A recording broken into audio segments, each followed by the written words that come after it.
වෙසක් දවසට පස්සේ දවස විදිහට ගන්නෙ මැයි 2ද මැයි 31ද. මේක මේ දවස්වල ගොඩක් දෙනෙක් අහන දෙයක්, හොයන මාතෘකාවක්. හේතුව තමයි වෙසක් දවසට පස්සේ දවස කියන්නේ ස්ටැටියුටරි හොලිඩේ එකක්. ඒ කියන්නේ ව්‍යවස්ථාපිත නිවාඩු දවසක්.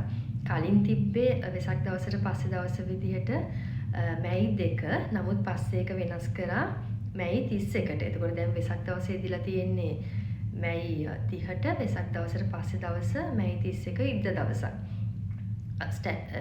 සාපුවාකාරයන් පනතින් ආවරණය වෙන සේවකයෙක් ව්‍යවස්ථාපිත නිවාඩු දිනයක්. ඒ කියන්නේ ස්ටැටියුටරි හොලිඩේ එක සේවයේ යොදවනවා නම් දෛනික වැටුපෙන් දෙගුණයක් වැටුප් ගෙවන්න ඕනේ.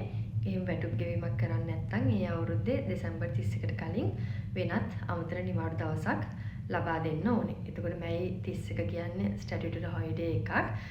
ඒක ඉරිදා දවසකට ඇවිල්ලා තියෙන හින්දා කෙනෙකුට හිතෙන්න පුළුවන් ඒත් අපි මේ නිවාඩුව දෙන්න ඕනේද? ඔව් ස්ටැටියුටරි හොලිඩේ එකක් ඉරිදා දවසකට ආවොත් ඉරිදා දවසේ වැඩ කරන්නේ නැති ආයතනයක් වුණත් ඒ අවුරුද්දේ දෙසැම්බර් 31කට කලින් වෙනත් අමතර නිවාඩු දිනයක් සේවකයට ලබා දෙන්න ඕනේ.